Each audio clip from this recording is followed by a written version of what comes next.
الحمد لله وكفى وسلام على عباده الذين اصطفى أما بعد أعوذ بالله من الشيطان الرجيم بسم الله الرحمن الرحيم وكذلك يجتبيك ربك ويعلمك من تأويل الأحاديث ويتم نعمته عليك وعلى آل يعقوب كما أتمها على أبويك من قبل إبراهيم وإسحاق إن ربك عليم حكيم.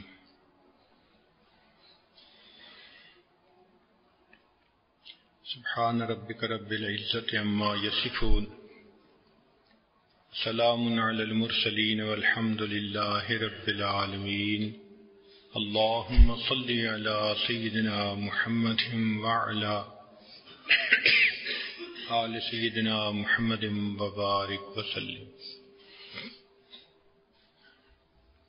اللهم صل على سيدنا محمد وعلى آل سيدنا محمد وبارك وسلم.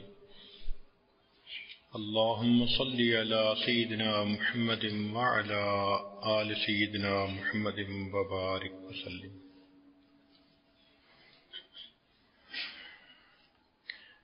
جب یعقوب علیہ السلام نے اپنے بیٹے حضرت یوسف علیہ السلام کو منع کیا کہ اپنا خواب بھائیوں پر ظاہر نہ کرنا، وہ کہیں تمہارے خلاف کوئی سازش نہ کریں،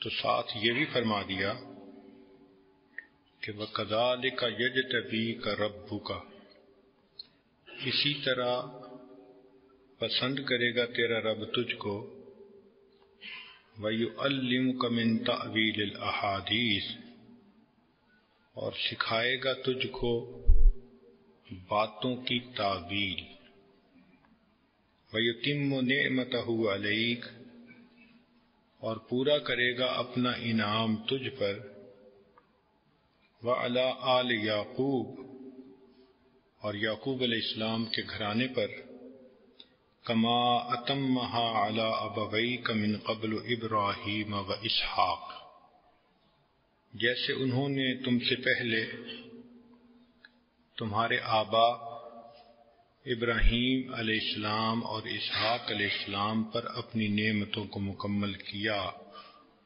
ان ربک علیم حکیم، بے شک تیرا پروردگار بڑا خبردار اور حکمت والا ہے۔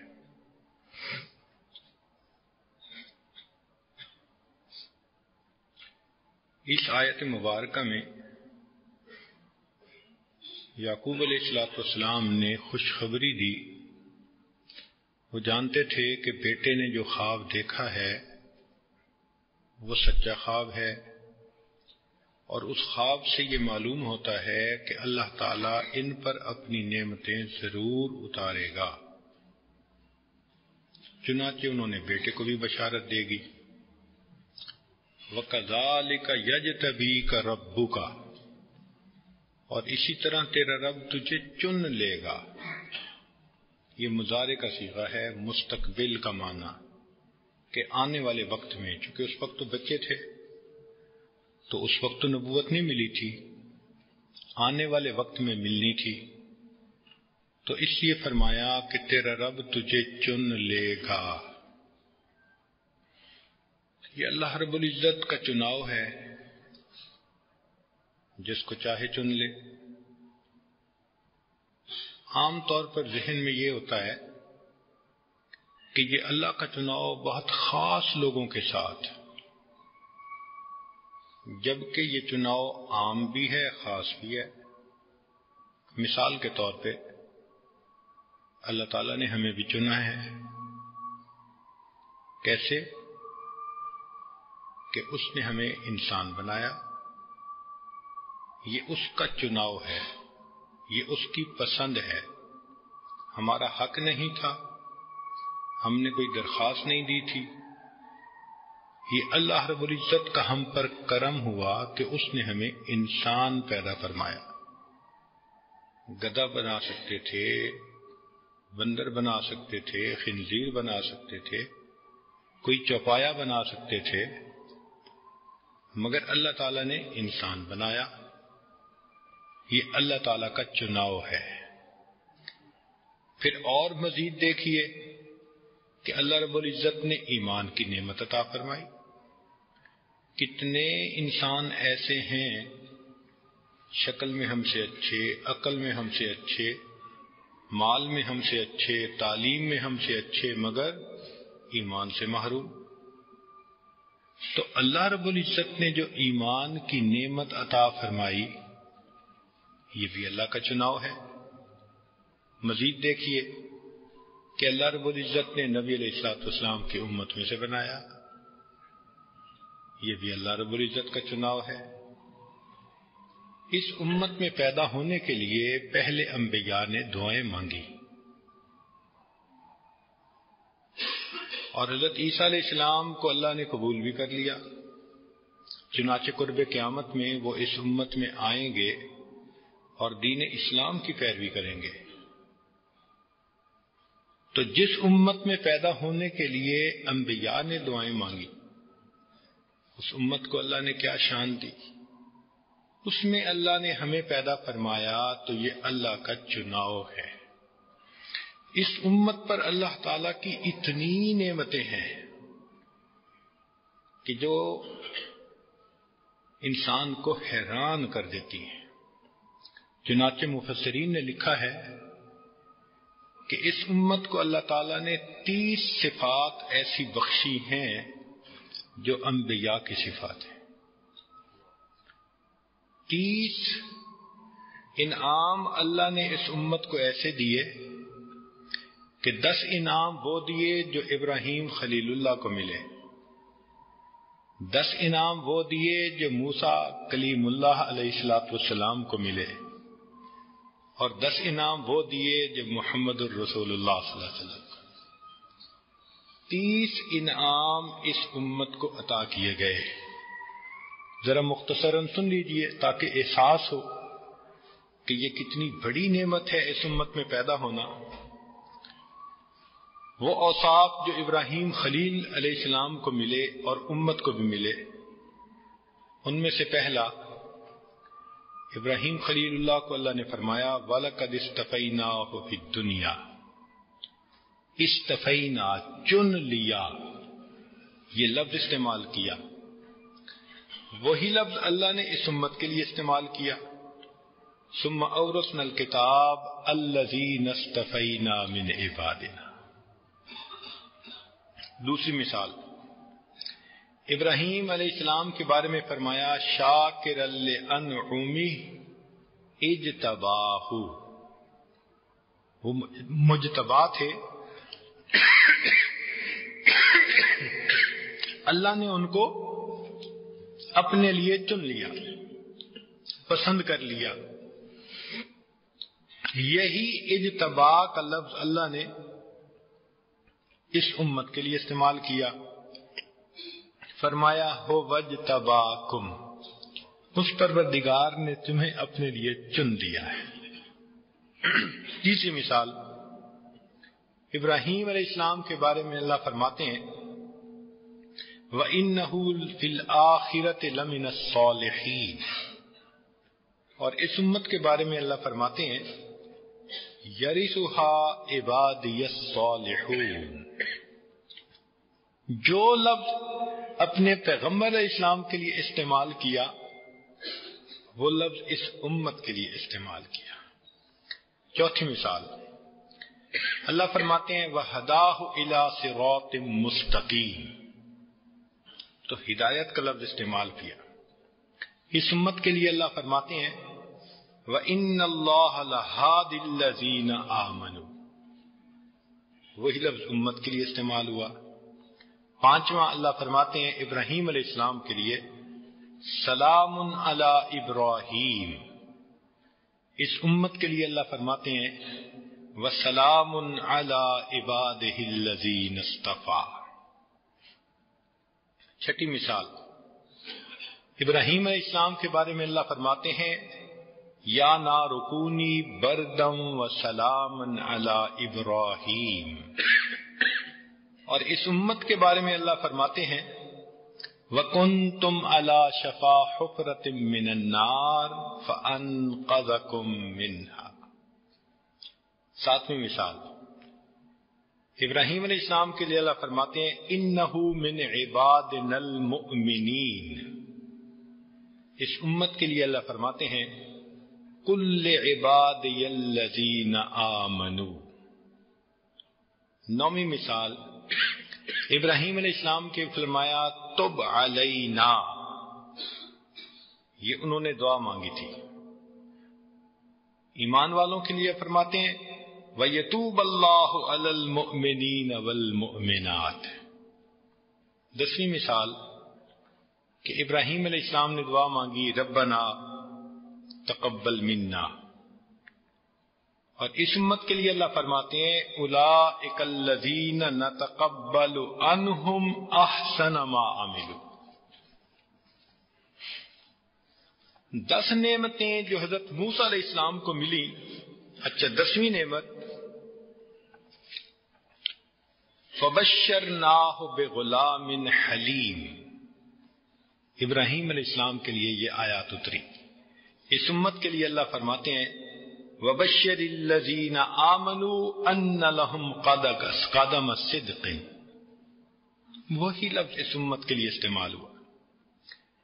حضرت موسیٰ علیہ السلام کو 10 صفات ملی جو اس امت کو. پہلی، انہوں نے کہا رب اشرح لی صدری. اس امت کے لیے اللہ فرماتے ہیں افمن شرح اللہ صدرہ للاسلام. دوسری مثال، موسیٰ علیہ السلام نے دعا مانگی ویسر لی امری.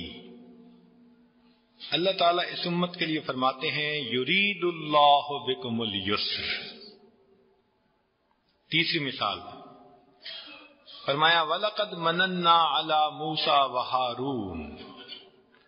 اس امت کے لیے اللہ فرماتے ہیں لَقَدْ مَنَّ اللَّهُ عَلَى الْمُؤْمِنِينَ. چوتھی مثال، حضرت موسیٰ علیہ السلام کے بارے میں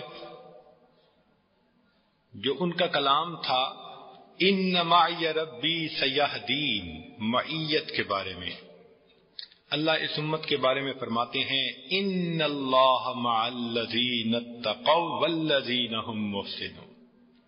پانچویں مثال، اللہ موسیٰ علیہ السلام کو فرماتے ہیں قد اجیبت دعوتکما، تم دونوں کی دعا کو میں نے سن لیا. اور امت کے بارے میں اللہ فرماتے ہیں وَيَسْتَجِيبُ الَّذِينَ آمَنُوا. چھٹی مثال، موسیٰ علیہ السلام کے بارے میں اللہ فرماتے ہیں لا تخف انک انت الاعلی. امت کے بارے میں اللہ فرماتے ہیں وَلَا تَحِنُوا وَلَا تَحْزَنُوا وَأَنْتُمُ الْأَعْلَوْنَ إِن كُنتُم مُؤْمِنِينَ. ساتویں مثال، اللہ موسیٰ علیہ السلام کے بارے میں اللہ تعالیٰ فرماتے ہیں وَأَلْقَيْتُ عَلَيْكَ مَحَبَّةً مِّنِّي. محبت کے بارے میں تذکرہ کیا.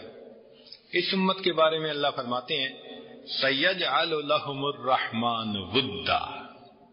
ود محبت کو کہتے ہیں. نویں مثال فرمایا اے موسیٰ علیہ السلام وَلَا تَخَفْ إِنَّكَ مِنَ الْآمِنِينَ. امن کے بارے میں. امت کے بارے میں اللہ فرماتے ہیں اولئک لہم الامن وہم مہتدون. نویں مثال فرمایا اجیب دعوتکما. امت کے بارے میں فرمایا اجیب دعوت الداعی اذا دعان. اور 10ویں مثال کہ انی ظلمت نفسی فاغفر لی فغفر لہ. موسیٰ علیہ السلام نے دعا مانگی تھی، اس کا جواب اللہ نے دیا. اور اللہ تعالیٰ اس امت کو فرماتے ہیں ان اللہ یغفر الذنوب جمیعا. اب 10 وصف جو اللہ نے اپنے حبیب صلی اللہ علیہ وسلم کو عطا فرمائے ہو بہو وہی اس امت کو بھی عطا فرما دیے. فرمایا ما کان علی النبی من حرج، امت کے بارے میں فرمایا وما جعل علیکم من حرج، نبی علیہ السلام کے بارے میں فرمایا لیغفر لک اللہ ما تقدم من ذنبک وما تأخر، امت کے بارے میں فرمایا ویغفر لکم ذنوبکم۔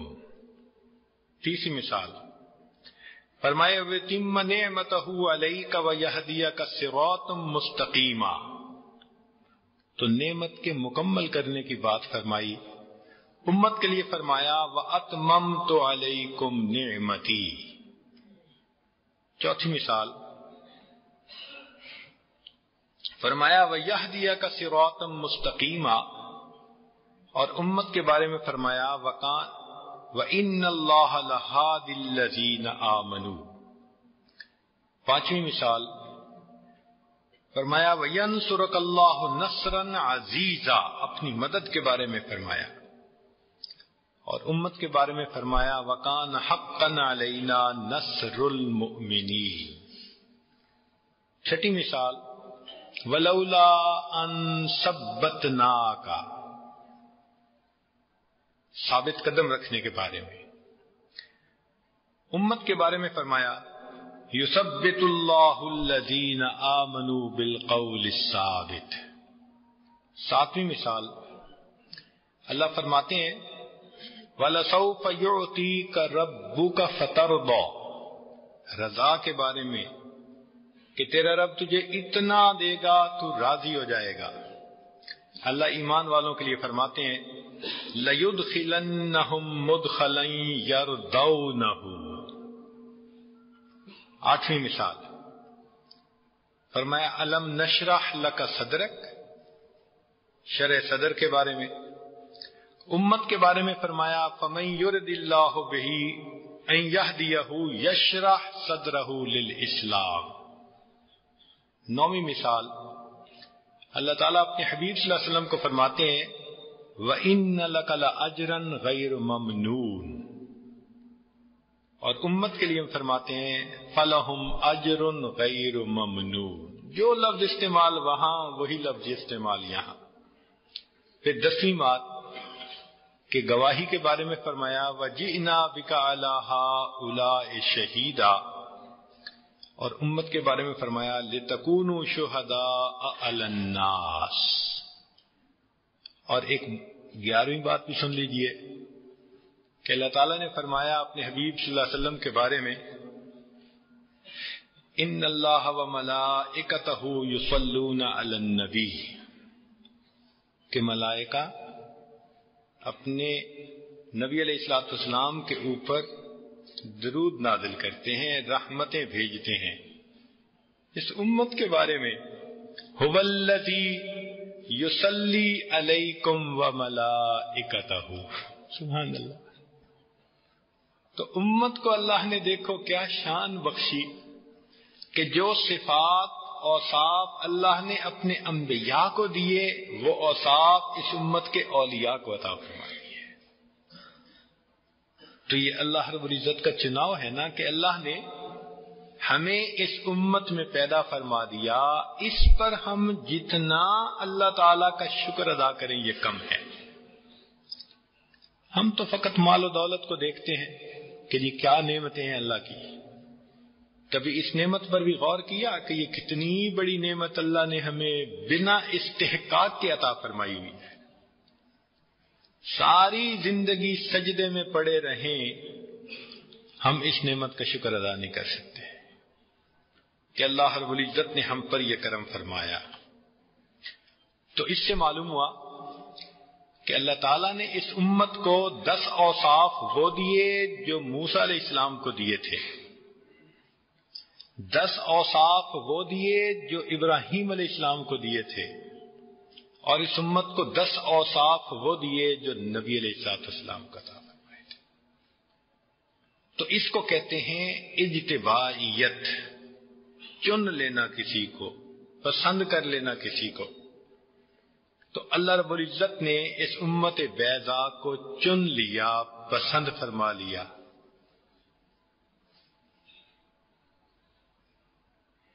اللہ رب العزت نے 10 انبیاء کو 10 علوم کے لیے چنا. طلباء متوجہ ہوں، آدم علیہ الصلوۃ والسلام کو علم الاسماء عطا فرمایا،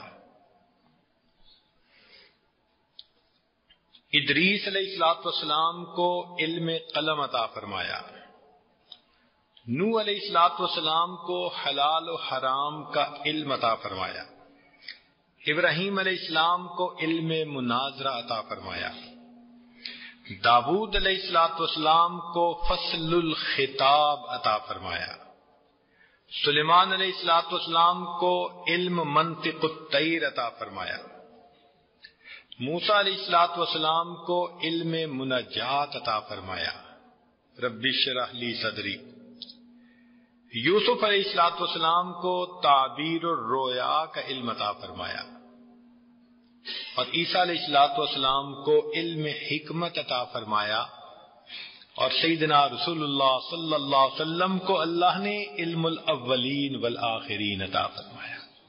وَعَلَّمَكَ مَا لَمْ تَكُنْ تَعْلَمْ وَكَانَ فَضْلُ اللَّهِ عَلَيْكَ عَظِيمًا. تو یہ اللہ رب العزت کا چناؤ ہے، جس کو چاہے عطا فرما دے. تو فرمایا وَكَذَلِكَ يَجْتَبِيكَ رَبُّكَ، اور اسی طرح تیرا رب تجھے چن لے گا. تو عجیب بات تو یہ ہے کہ حضرت یوسف علیہ السلام کے لیے جو لفظ استعمال ہوا وہ مستقبل کی طرف اشارہ کر رہا ہے کہ آنے والے وقت میں تیرا رب تجھے چن لے گا، اور اللہ نے اس امت کے لیے ماضی کا صیغہ استعمال فرمایا وَاجْتَبَيْنَاهُمْ، ہم ان کو چن چکے ہیں. سبحان اللہ. تو آگے فرمایا لقد كان في يوسف واخوته،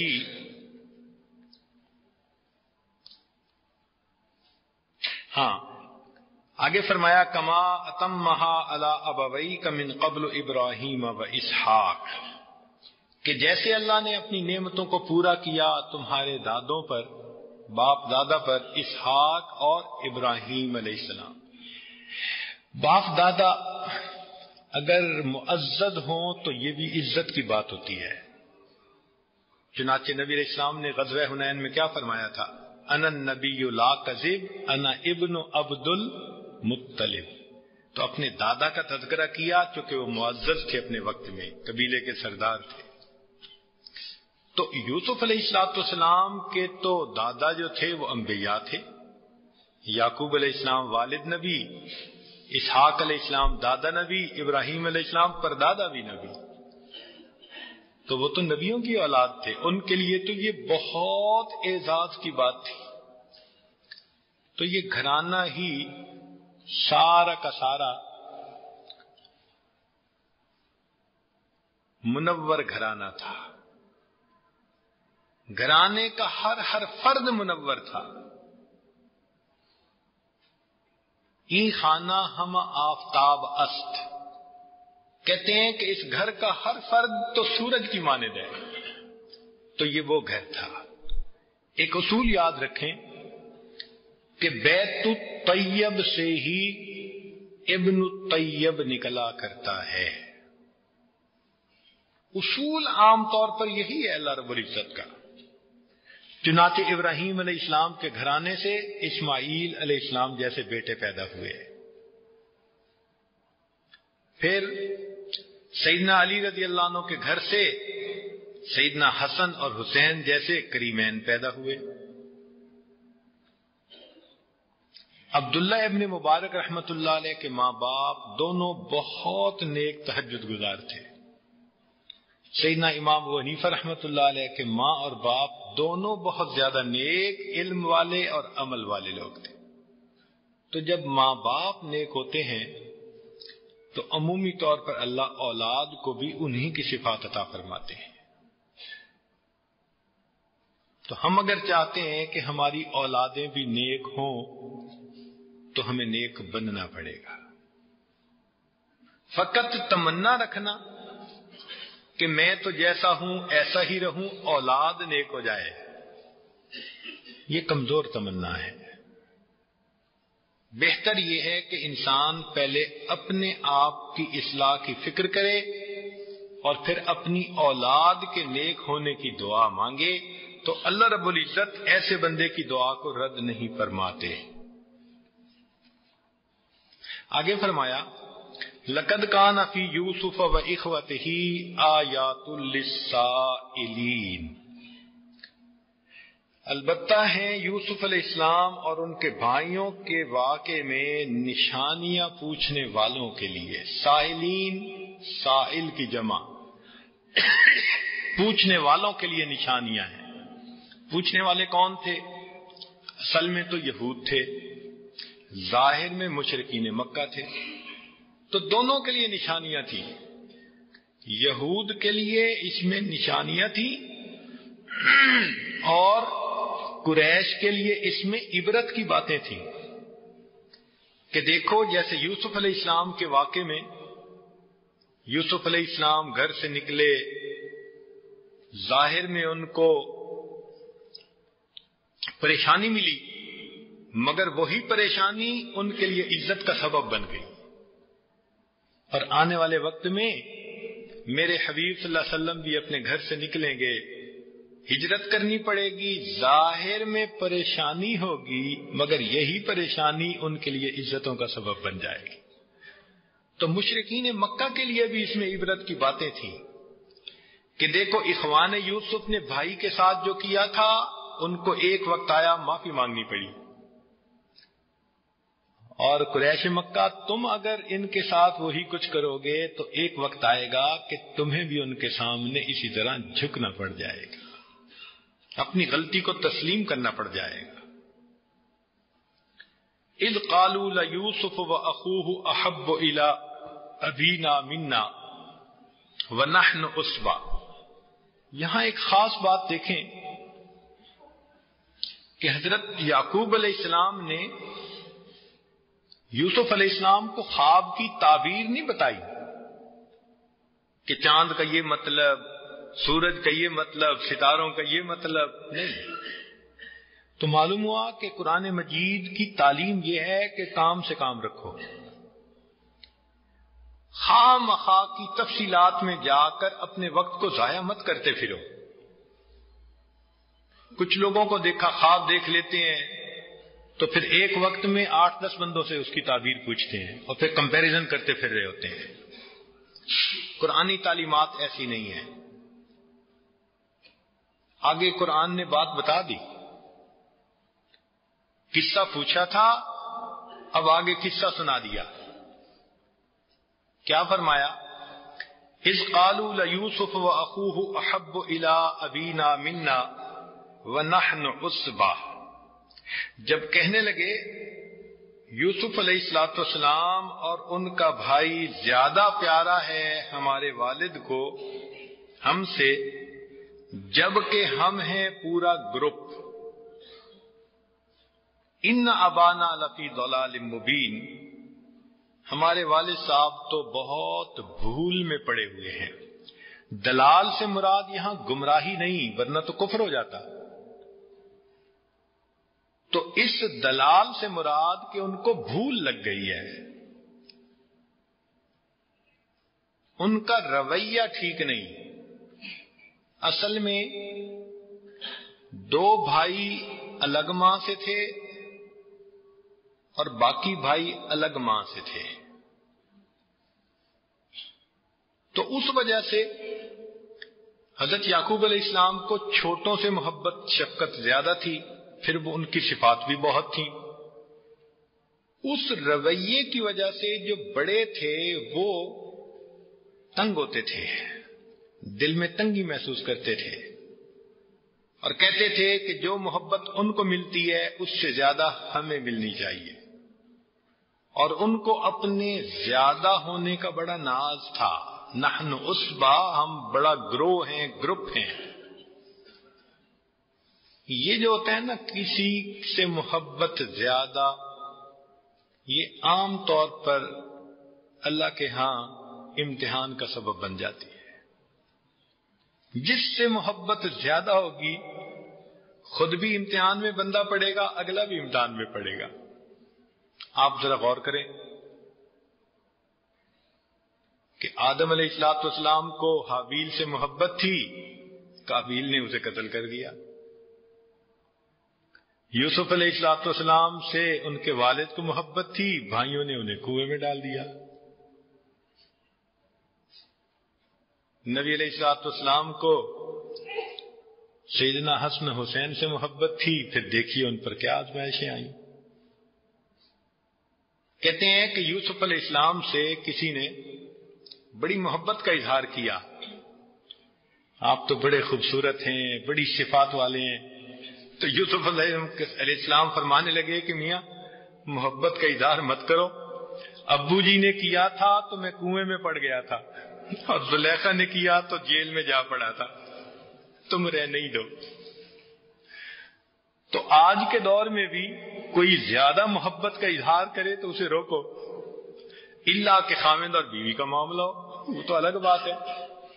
اس میں تو شریعت کہتی ہے کہ جتنا محبت کا اظہار ہو اتنا کم ہے، اس میں تو شریعت نے خود اجازت دی، حکم دیا، بلکہ خیرکم خیرکم لأہلہ۔ اس تعلق کے علاوہ محبت ہو بھی صحیح، اظہار نہ کرے۔ اظہار کرنا چاہیے اللہ تعالی کی محبت کا، وہ پسند کرتے ہیں کہ احب میں ہوں، اس لیے تو فرمایا ان کان آباؤکم و ابناؤکم و اخوانکم و ازواجکم و عشیرتکم و اموال اقترفتموها و تجارت تخشون کسادها و مساکن ترضونها احب الیکم من اللہ و رسولہ و جہاد فی سبیلہ فتربصوا۔ تو احب تو اللہ کی ذات ہے، یعنی سب محبتوں سے غالب محبت کس کی ہونی چاہیے؟ اللہ رب العزت کی ہونی چاہیے، اور باقی نسبتیں اس کی وجہ سے ہونی چاہیے۔ اب بھائیوں نے کیا کیا؟ آگے فرمایا اقتلوا یوسف او اطرحوہ ارضا یخل لکم وجہ ابیکم وتکونوا من بعدہ قوما صالحین۔ یوسف کو قتل کر دو، اَوِطْرَحُوهُ أَرْضًا يَخْلُ لَكُمْ وَجْهُ أَبِيكُمْ، یا پھینک دو کسی جگہ میں کہ خاص ہو جائے تم پر توجہ تمہارے والد کی، وَتَكُونُوا مِن بَعْدِهِ قَوْمًا صَالِحِينَ، اور ہو جانا اس کے بعد تم نیک آدمی، یعنی یہ کام تم کر لو اس کے بعد نیک ہو جانا۔ اب یہاں دو باتیں قابل غور ہیں کہ بھائیوں نے فیصلہ کیا کہ یوسف کو قتل کر دیں۔ واقعی حسد ایسی بیماری ہے کہ انسان دوسرے کا وجود برداشت نہیں کر سکتا، اس کا جی چاہتا ہے کہ یہ روئے زمین کی بجائے زیر زمین چلا جائے۔ تو حاسد دوسرے کو قتل کرنے کے ہی درپے ہوتا ہے۔ ذرا غور کیجئے، نوح علیہ السلام کو قوم کے سرداروں نے کیا کہا تھا؟ ہم تمہیں پتھر اتنے ماریں گے کہ تمہیں مار ڈالیں گے۔ ابراہیم علیہ السلام کو قوم نے کیا کہا؟ قالوا حرقوہ، آگ میں جلا دو۔ موسیٰ علیہ السلام کو فرعون نے کیا کہا تھا؟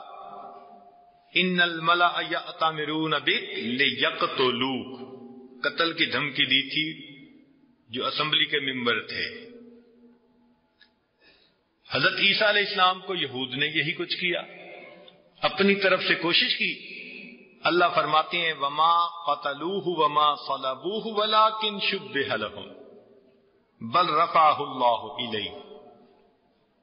اور نبی علیہ الصلوۃ والسلام کے ساتھ بھی یہی ہوا۔ وَإِذْ يَمْكُرُ بِكَ الَّذِينَ كَفَرُوا لِيُثْبِتُوكَ أَوْ يُخْرِجُوكَ أَوْ يَقْتُلُوكَ۔ دیکھا، یا حبس بےجا میں رکھیں، یا دیس نکالا دے دیں، یا پھر ہمیشہ کے لیے ان کو شہید کر کے جان چھڑائیں۔ یہ کافروں نے پلان کیا تھا۔ تو معلوم ہوا کہ حاسد ہمیشہ محسود کو قتل کرنے کے درپے ہوتا ہے۔ اسی لیے ایسی نظروں سے دیکھتا ہے کہ جیسے نظروں سے اگر گرا سکتا ہو تو گرا کے دکھا دے.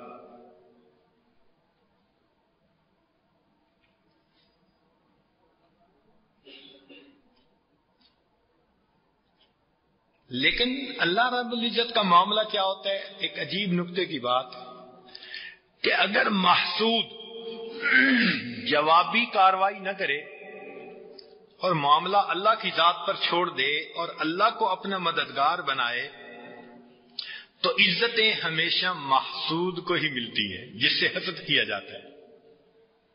ذرا غور کیجئے، نوح علیہ السلام نجی اللہ بن گئے، ابراہیم علیہ السلام خلیل اللہ بن گئے، موسیٰ علیہ السلام کلیم اللہ بن گئے، اور عیسیٰ علیہ السلام روح اللہ بن گئے، اور نبی علیہ السلام محمد الرسول اللہ بن گئے. تو حسد کرنے والے اپنی آگ میں خود جلتے رہے. اللہ نے ان حضرات کو جن کو صفات آوازہ تھا ان کو اپنی رحمت سے اللہ نے اتنا بلند مقام عطا فرما دیا. تو اگر کوئی بندہ کسی سے حسد کرے بھی صحیح تو جس سے حسد کیا جائے اس کو چاہیے کہ وہ صبر کرے، معاملہ اللہ پہ چھوڑے، اللہ کو اپنا وکیل بنائے. اللہ اس حاسد کو اس کی آگ میں بھی جلائیں گے اور اس بندے کو اللہ عزتوں سے بھی نوازیں گے.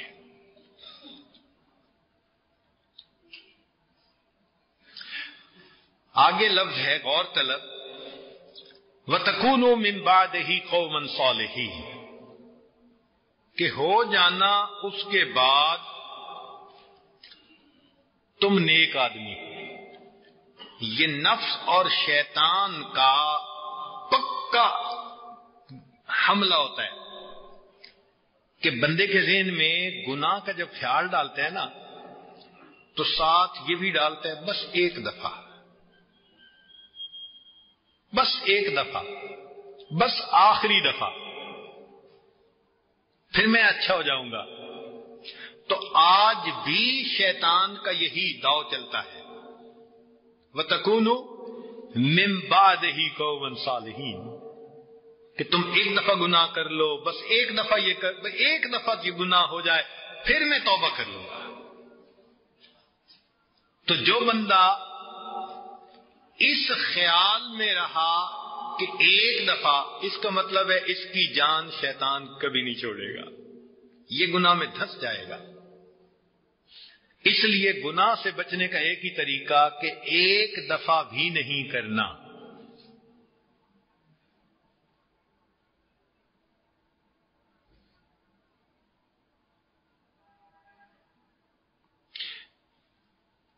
بعد میں توبہ کر لیں گے، یہ توبہ فاسدہ ہوا کرتی ہے. رند کے رند رہے، ہاتھ سے جنت نہ گئی. تو شیطان ملمہ کاری کرتا ہے، گناہوں کو مزین کر کے پیش کر دیتا ہے اور کہتے ہیں بس ایک دفعہ پھر ٹھیک ہے.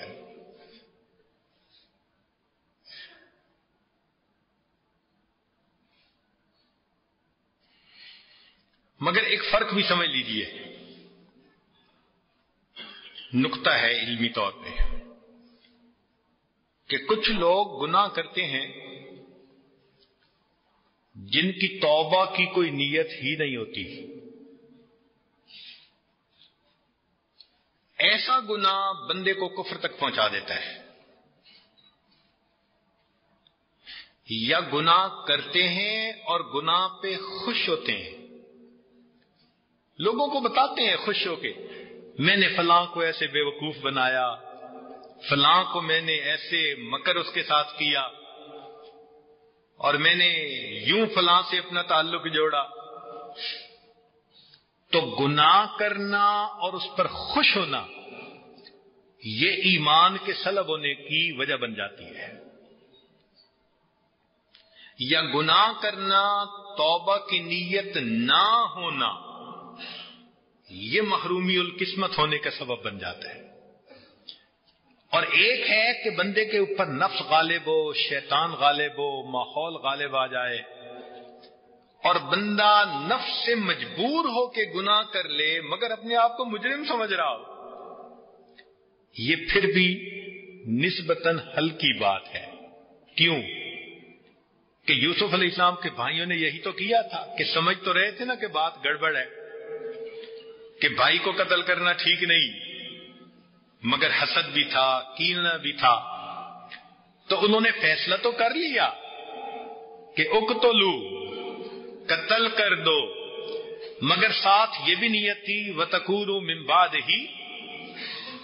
تو نیت کی برکت دیکھ لیجئے کہ بعد میں ایک وقت آیا کہ جب انہوں نے یوسف علیہ السلام کے سامنے اپنے گناہ کا اقرار کیا اور معافی مانگی، اور یوسف علیہ السلام نے ان کو معاف کر دیا، اور اللہ رب العزت نے بھائیوں کو بھی نبوت عطا فرمائی. چنانچہ مفسرین نے لکھا ہے کہ حضرت یعقوب علیہ السلام نے جو کہا تھا نا آل یعقوب، تو انہوں نے خواب کی تعبیر سمجھ لی تھی کہ میرے دوسرے بیٹوں کو انہوں نے ستاروں کی طرح دیکھا ہے، اور ستارے نور والے ہوتے ہیں، منور ہوتے ہیں، ظلمت ان میں نہیں ہوا کرتی. اس کا مطلب یہ کہ اگر یوسف کو اللہ بلند درجہ دے گا تو باقی بھائی بھی ستارے تو بنیں گے نا. اس لیے فرمایا تھا کہ آل یعقوب پر اللہ اپنی نعمت کو مکمل کرے گا. لہذا کئی تفاسیر کے اندر یہ بات لکھی ہے کہ اللہ رب العزت نے یوسف علیہ السلام کے بھائیوں کو بھی نبوت سے سرفراز فرمایا.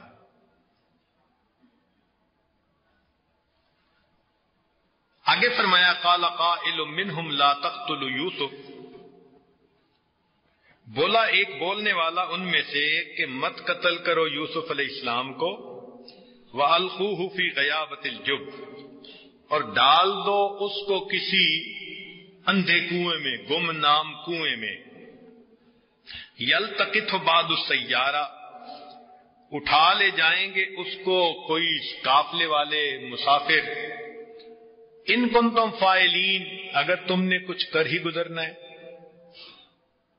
بھائی قتل نہ کرو، کہیں پھینک دو، کوئی لے جائے گا تو تمہاری نگاہوں سے تو دور ہو جائے گا نا.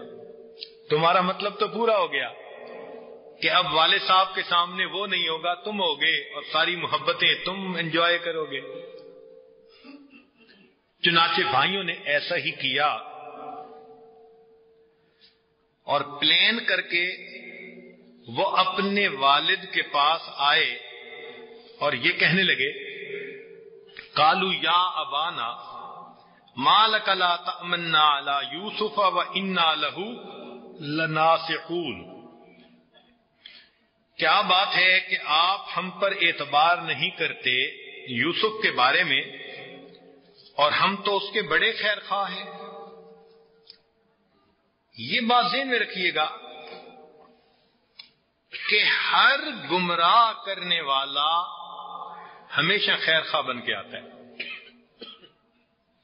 ہر گمراہ کرنے والا ہمیشہ خیر خواہ. کوئی عقیدے کا فساد پھیلائے یا عمل کا فساد پھیلائے، عقیدے کا فساد پھیلائے یا عمل کا، بن کے ناسے آئے گا. آپ دیکھیں شیطان ناسے بن کے نہیں آیا تھا، قسمیں کھائیں. وقاسمہما، آدم علیہ السلام اور حوا کے سامنے قسم کھائی، انی لکما لمن الناصحین، میں تو تمہارا بڑا خیر خواہ. تو خیر خواہی کے رنگ میں آ کے اس نے بدخواہی کی. تو معلوم ہوا کہ گمراہ کرنے والا بھی خیر خواہ بن کے آتا ہے. اور آج کے دور میں بھی اسی طرح. چنانچہ ایک نیک نوجوان کو جو دوست برے راستے پر لے جاتے ہیں وہ خیر خواہ بنتے ہیں اصل میں، کہ ہم تو تمہارے اصل دوست ہم ہیں. تب دوسرا اعتماد کرتا ہے اور گمراہ ہوتا ہے. جو بچیوں کو، نیک بچیوں کو برائی کی طرف لے جاتے ہیں وہ بھی خیر خواہ بن کے آتے ہیں. ہم تو نکاح کرنا چاہتے ہیں، ہم اپنانا چاہتے ہیں تمہیں، ہم تمہیں پرپوز کرنا چاہتے ہیں. اور بچی کے لیے یہ ایسا ٹریپ ہوتا ہے کہ وہ اعتماد کر جاتی ہے اور اس کے بعد راستے سے بھٹک جاتی ہے. اب پتہ کیسے چلے کہ نیکی کی بات کرنے والا بھی خیر خواہ ہوتا ہے اور برائی کی بات کرنے والا بھی خیر خواہ کی شکل میں آتا ہے. تو قرآن مجید نے فیصلہ کر دیا کہ دیکھو انبیاء اصل خیر خواہ تھے اور انہوں نے آ کے اپنی قوم کو کیا کہا تھا؟ انا لکم ناصح امین، میں خیر خواہ ہوں اور امین بھی ہوں. جو خیر خواہ تو بنے مگر ہو بددیانت، اس کا کیا معنی؟ وہ گمراہ کرنے والا بندہ ہے.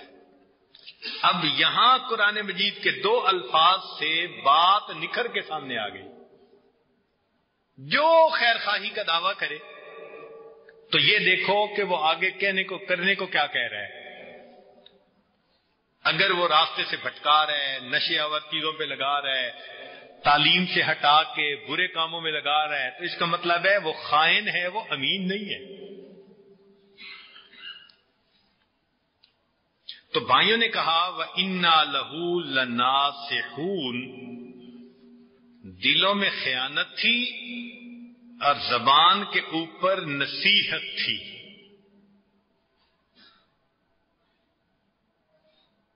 اللہ اکبر کبیرہ. چنانچہ آگے فرمایا ارسلہ معنا غدًا یرتع ویلعب وإنا لہ لحافظون، آپ بھیج دیجئے ہمارے ساتھ کل ہمارے بھائی کو تاکہ خوب کھائیں اور کھیلیں، وہ کھائے بھی اور کھیلے بھی اور ہم اس کے محافظ ہوں گے. کھانا پینا اور کھیلنا، اس کے بارے میں شریعت نے حدود بتائی ہیں. ذرا توجہ کیجیے گا کیونکہ یہ ایک ایسا مسئلہ ہے کہ جو ذہنوں میں کلیئر نہیں ہوتا. بعض لوگ یہ سمجھتے ہیں کہ دین اسلام میں تو کھیل کود ہے ہی نہیں، اور بعض لوگ یہ سمجھتے ہیں کہ ہر چیز ہی جائز ہے. دونوں باتیں غلط. شریعت نے جائز چیز کو جائز کہا، ناجائز کو ناجائز کہا. تو ہر وہ کھیل کود جس کے اندر انسان کا سطر ننگا ہوتا ہو، فٹ بال کھیل رہے ہیں اور شارٹ پہنی ہوئی ہے، کچھا پہنا ہوا ہے اور آدھی رانیں ننگی، تو حرام. سوئمنگ کر رہے ہیں اور ایسے کپڑے پہنے ہوئے ہیں کہ سطر ہی ننگا ہو رہا ہے، تو وہ حرام. تو کھیل کود کے جائز ہونے کی شرطیں، پہلی بات کہ سطر کھلا ہوا نہیں ہونا چاہیے، یہ پہلی شرط. دوسری شرط کہ وہ مخلوط کھیل نہیں ہونا چاہیے. اب یہ نہیں ہے کہ سوئمنگ ہو رہی ہے تو مرد بھی حصہ لے رہے ہیں، عورتیں بھی حصہ لے رہی ہیں. مخلوط کھیل اگر ہوگا تو وہ ناجائز ہوگا. تیسری بات، اگر کھیل میں موسیقی کا استعمال ہوگا تو بھی حرام ہوگا، اور اگر کھیل میں ناچنا کودنا شامل ہوگا تو بھی حرام ہوگا. اور ایک آخری بات کہ اگر کھیل میں فقط کفار کی نکالی ہوگی تو من تشبہ بقوم فہو منہم، وہ بھی حرام ہوگا. یہ وہ 5 اصول ہیں جن کے اوپر پرکھ کر فیصلہ کر سکتے ہیں کہ فلاں کھیل جائز ہے یا فلاں کھیل ناجائز ہے. اب اس میں اصول سمجھ لیجئے کہ اگر تو کسی کھیل میں نہ دین کا فائدہ نہ دنیا کا، تو شریعت نے اس کو لہو کہہ کر منع فرما دیا کہ یہ جائز نہیں ہے. نہ تمہارا دین کا فائدہ نہ تمہارا، اور اگر دین اور دنیا کا فائدہ تو ہے، اعمال سے غفلت ہو جاتی ہے. مثلا بیٹھے ہیں کرکٹ کا میچ دیکھنے کے لیے، نماز قضا، تو اگرچہ کھیل تو جائز دیکھ رہے تھے مگر اعمال کے قضا ہونے کی وجہ سے، غفلت ہو جانے کی وجہ سے ایسا کھیل دیکھنا ناجائز ہو جائے گا۔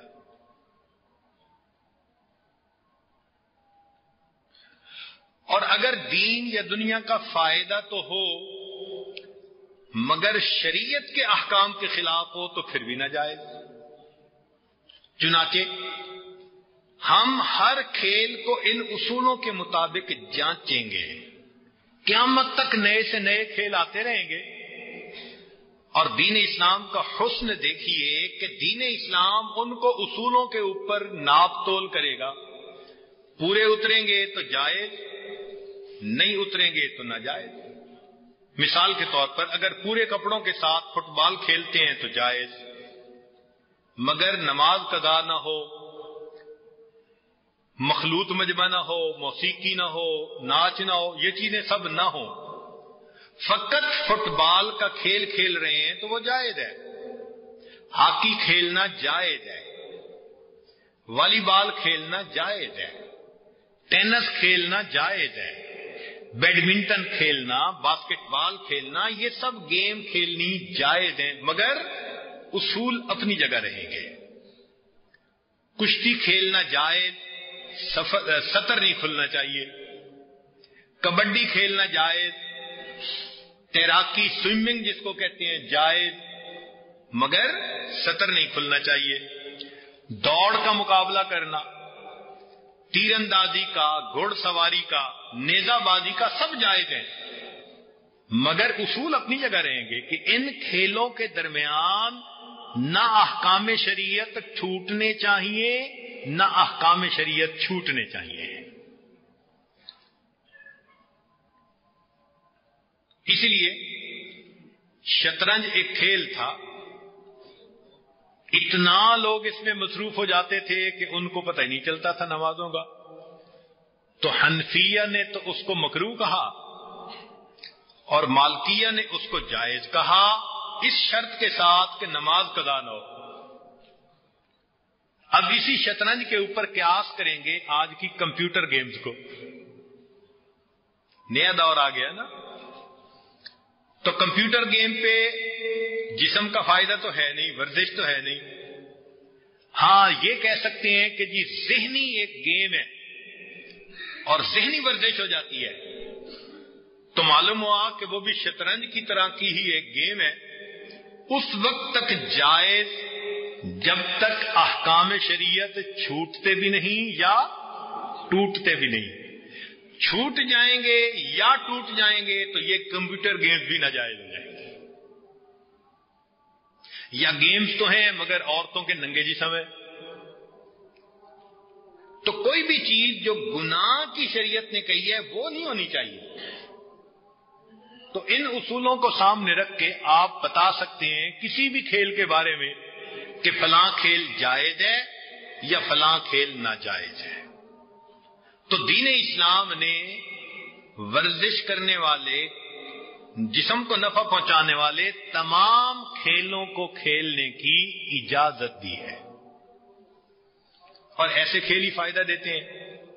اس لیے آپ دیکھیں گے کہ مدارس کے اندر طلباء سارا دن پڑھتے ہیں اور عصر کے بعد اساتذہ کی نگرانی میں، ان کی ہمراہی میں وہ اپنے کھیل بھی کھیلتے ہیں۔ تو وہ ایک اچھی چیز ہے کہ جسم کی ورزش ہو جاتی ہے۔ ہم نے اپنی امت کو، قوم کو کوئی لنگڑا لولا تو نہیں بنا دینا، عضو معطل تو نہیں بنا دینا کہ ان کو کہیں کہ تم نے بس ایک قدم بھاگنا نہیں۔ یہ اعمال کرنے چاہیے تاکہ اچھی صحت حاصل ہو سکے، مگر کرنے میں شریعت کے احکام مقدم ہوں گے، نہ حکم چھوٹے اور نہ حکم ٹوٹے۔ تو یرتا و یلعب اس لفظ سے گویا ہمیں یہ تمام کھیلوں کی مسائل جو تھے وہ واضح ہو گئے۔ جب انہوں نے یہ کہا بھائیوں نے کہ یوسف علیہ السلام کو ہمارے ساتھ بھیجیں، ہم کھیلیں گے، کھائیں گے، پیئیں گے، تو یعقوب علیہ السلام کو اللہ نے فراست مومنانہ عطا فرمائی تھی، وہ ان کی نیت کو پہچان گئے، فرمانے لگے قال انی لیحزننی ان تذهبوا به واخاف ان یاکلہ الذئب وانتم عنہ غافلون. مجھے ڈر ہوتا ہے، غم ہوتا ہے اس کا کہ تم اسے لے جاؤ اور اس کو کھا جائے کوئی بھیڑیا اور تم اس سے غافل ہو جاؤ. عام طور پہ ایسے ہوتا ہے کہ بڑوں کے ساتھ چھوٹے جاتے ہیں تو بڑے تھوڑی دیر تو ان کا خیال رکھتے ہیں، پھر اپنے کھانے پینے بھاگنے دوڑنے میں چھوٹے کی طرف دھیان نہیں رہتا.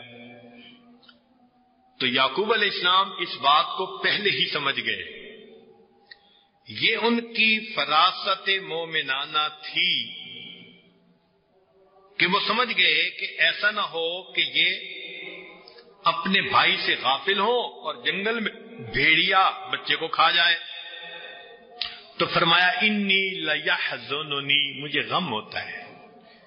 محبوب کو غم پہنچے تو بھی غم ہوتا ہے، غم پہنچنے کی توقع ہو تو بھی دل مغموم ہوتا ہے.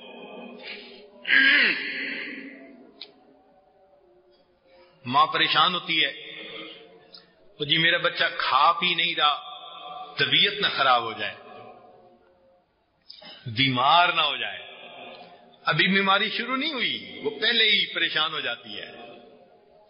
تو یہ حزن ہوتا ہے. یہاں پر ایک اور نقطے کی بات سن لیجئے کہ سیدنا صدیق اکبر رضی اللہ تعالیٰ عنہ جب غار ثور میں گئے تو ان کے دل میں اس وقت ایک غم تھا کہ کہیں کفار پکڑ نہ لیں اور میرے آقا صلی اللہ علیہ وسلم کو ایذا نہ پہنچائیں. تو وہ غم زدہ تھے اور ان کے غم کی کیفیت کو دیکھ کے نبی علیہ السلام نے فرمایا تھا لا تحزن ان اللہ معنا، کہ تو گھبرا نہیں، تو ڈر نہیں، اللہ ہمارے ساتھ ہے. اب اہل تشیع حضرات اس آیت کو سامنے رکھ کے نہ کہتے ہیں کہ صدیق اکبر لانو معاذ اللہ بزدل تھے.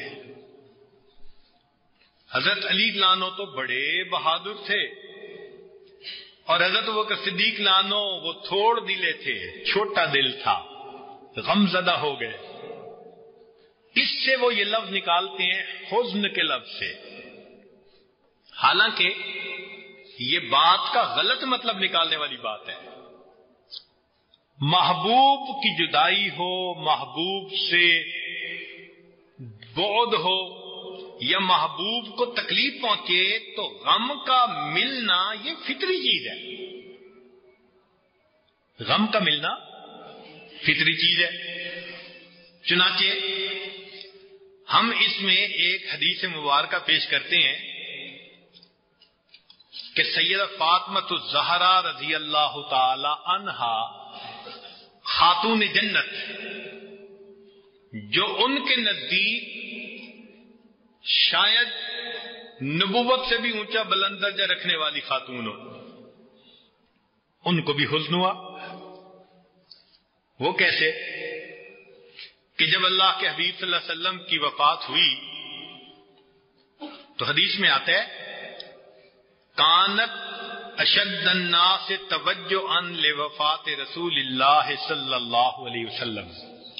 نبی علیہ السلام کی وفات پر فاطمہ الزہرا لانا سب سے زیادہ درد مند اور پرغم تھی.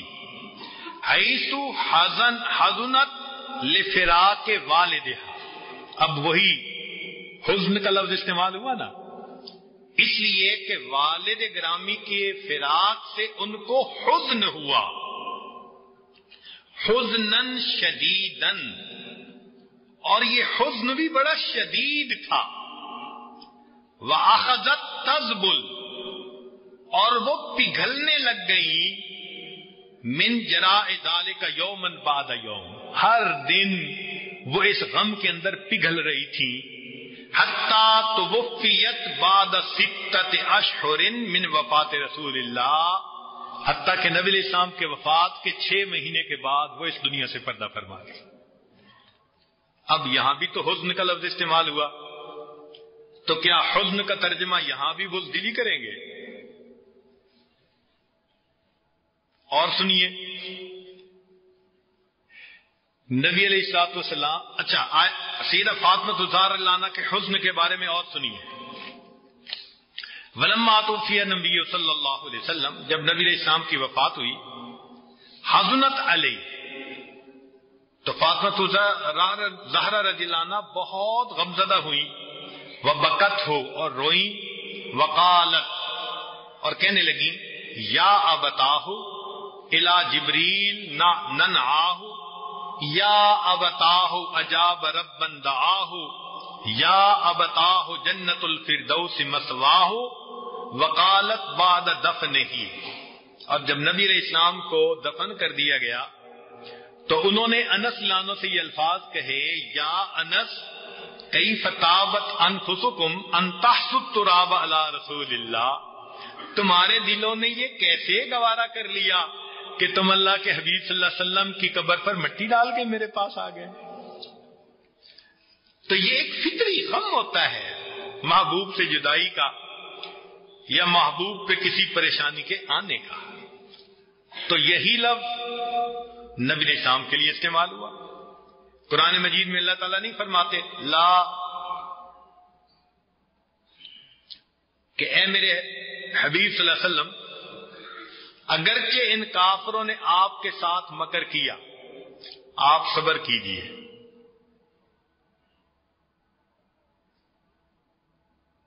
تم غم زدہ نہ ہو جانا۔ حدیث مبارکہ میں بھی اسی کے بارے میں ہے۔ چنانچہ جب نبی علیہ السلام نے اپنے بیٹے حضرت ابراہیم کو دفن فرمایا تو مبارک آنکھوں سے آنسو تھے۔ صحابہ نے پوچھا، اے اللہ کے حبیب صلی اللہ علیہ وسلم آپ بھی رو رہے ہیں؟ فرمایا القلب یحزن والعین تدمع، دل مغموم ہے، آنکھ رو رہی ہے۔ وَإِنَّا بِفِرَاقِكَ يَا إِبْرَاهِيمُ لَمَحْزُونُونَ، اے ابراہیم تیرے فراق میں ہم بڑے غمزدہ۔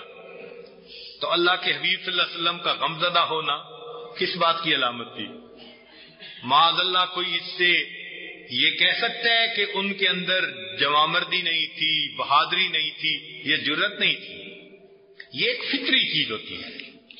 چنانچہ ایک صحابی تھے، اونچا ذکر کرتے تھے، قرآن پڑھتے تھے، دوسرے صحابہ حیران ہوتے تھے، ان کی وفات ہوئی۔ نبی علیہ الصلوۃ والسلام نے انہیں دفن کیا، خود اپنے مبارک ہاتھوں سے، اور دعا مانگی، اوسعوا له اوسع اللہ علیہ، فقال بعض الصحابہ، بعض صحابہ نے یہ سوال پوچھا، یا رسول اللہ لقد حزنت علی، کیا آپ ان کی وفات پر بہت زیادہ صدمہ ہوا، غمزدہ ہوئے؟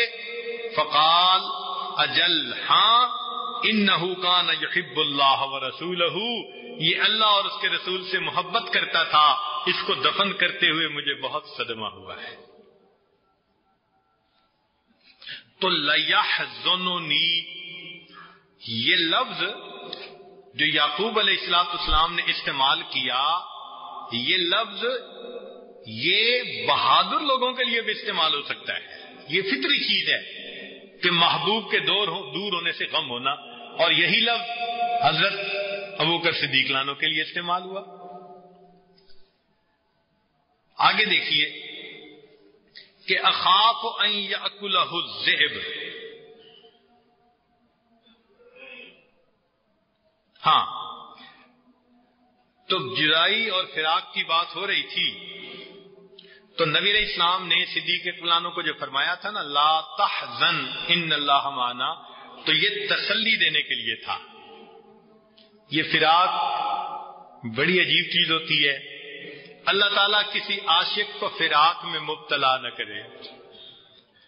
ویسے دل تو چاہتا ہے کہ کبھی یہ فراق مل جائے تو ہم اسے فراق کا مزہ چکھا دیں۔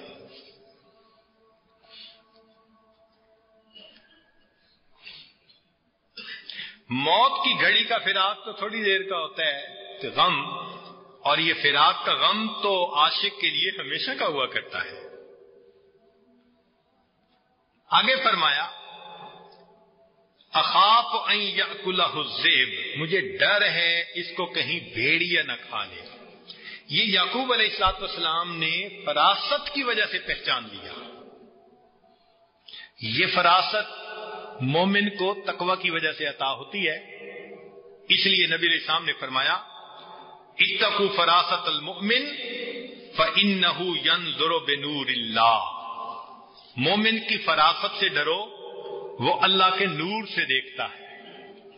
چنانچہ کتابوں میں لکھا ہے کہ 3 لوگوں کی فراست بہت عجیب تھی۔ ایک عزیز مصر کی فراست کہ اس نے یوسف علیہ السلام کو دیکھتے ہی پہچان لیا تھا کہ یہ بڑی صفات والا بچہ ہے، تو اپنی بیوی کو کہا تھا کہ اسے اچھے انداز سے رکھنا، ہمیں اس سے فائدہ ہوگا۔ دوسرا فرعون کی بیوی کہ اس نے موسیٰ علیہ السلام کو دیکھ کے پہچان لیا تھا، کہنے لگی عسیٰ ان ینفعنا او نتخذہ ولدا۔ اور تیسرا فرماتے ہیں کہ سیدنا صدیق اکبر رضی اللہ تعالیٰ عنہ، ان کی فراست کہ انہوں نے عمر لانوں کو پہچان لیا تھا کہ اگر میں اپنے بعد ان کو خلیفہ بناؤں گا تو یہ اسلام کے مضبوط ہونے میں مدد دیں گے۔ تو واقعی یہ تینوں کی فراست بڑی عجیب تھی، مگر اس کے ساتھ 2 اور کی فراست بھی عجیب ہے، تو 3 اور 2 5 ہو جائیں گے۔ وہ کون سی؟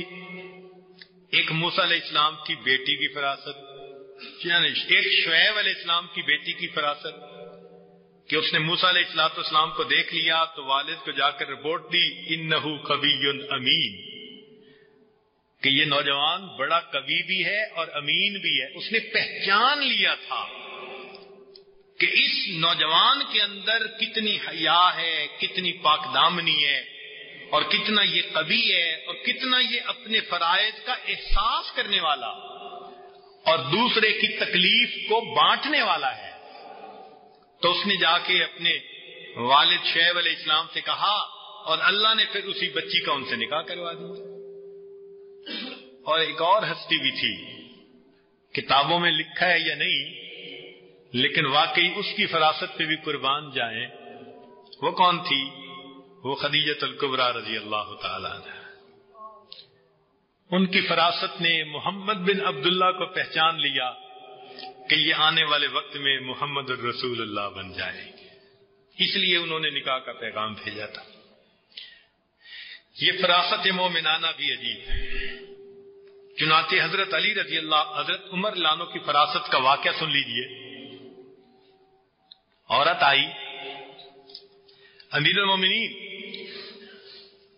میرا خاوند ساری رات تہجد پڑھتا ہے، سارا دن روزہ رکھتا ہے، اور یہ کہہ کے چلی گئی۔ اب لوگ بڑے حیران کہ یہ آئی ہے اور اپنے خاوند کی تعریف کر کے چلی گئی کہ میرا خاوند ساری رات تہجد پڑھتا ہے، سارا دن روزہ رکھتا ہے۔ تو امیر المومنین نے پہچان لیا، مان لگے نہیں یہ شکوہ کر کے گئی ہے کہ اگر ساری رات تہجد پڑھے گا، سارا دن روزہ رکھے گا تو گھر والوں کے لیے وقت کب نکالے گا۔ تو انہوں نے پھر ابی بن کعب لانو جو اس وقت قاضی تھے ان کو فرمایا کہ اس کا فیصلہ کرو۔ تو انہوں نے خاوند کو بلایا اور کہا کہ بھئی آپ تو بڑے عبادت گزار ہیں۔ انہوں نے کہا کوشش کرتا ہوں۔ فرمایا کہ آپ 3 دن رات کو تہجد پڑھیں، دن میں روزہ رکھیں، مگر چوتھے دن چھٹی کریں اور وہ گھر والوں کے ساتھ ٹائم گزاریں۔ جب فیصلہ کر لیا تو لوگ ان کے فیصلے پہ بھی بڑے حیران ہوئے کہ جی آپ نے یہ کہاں سے جو ہے نا وہ نکتہ نکالا۔ انہوں نے کہا دیکھو اللہ تعالیٰ نے ایک مرد کو زیادہ سے زیادہ 4 شادیوں کی ایک وقت میں اجازت دی، تو اگر کسی کی 4 شادیاں ہوں تو ایک بیوی کو پھر چوتھے دن دوبارہ پھر وقت ملے گا نا، باری آئے گی. تو میں نے کہا کہ بھئی تم 3 دن تو اپنی مرضی سے گزار سکتے ہو، لیکن چوتھا دن تمہیں اپنے اہل خانہ کو دینا پڑے گا. یہ فراست تھی ان حضرات کی. حضرت علی عنہ کے پاس ایک دفعہ مقدمہ آیا، مگر مقدمہ بڑا عجیب تھا. ایک نوجوان لڑکا تھا، وہ کہتا تھا کہ یہ میری ماں ہے، اور عورت کہتی تھی کہ یہ میرا بیٹا نہیں ہے. اب عجیب مقدمہ، لڑکا کہتے ہیں یہ میری ماں ہے، عورت کہتی ہے یہ میرا بیٹا نہیں ہے. فیصلہ کون کرے؟ اب سب پریشان کہ عورت کہتی ہے میرا بیٹا نہیں، اور بیٹا کہتے ہیں کہ یہ میری ماں ہے. تو انہوں نے عورت کو بار بار پوچھا، وہ نہیں مانی. تو انہوں نے پوچھا کہ تیرا خاوند ہے؟ اس نے کہا نہیں، میرا خاوند نہیں ہے اس وقت. ان کا اچھا، میں تیرا اس لڑکے سے نکاح کرتا ہوں. جب انہوں نے کہا میں تیرا اس لڑکے سے نکاح کرتا ہوں، کہنے لگی نہیں نہیں، یہ میرا بیٹا ہے.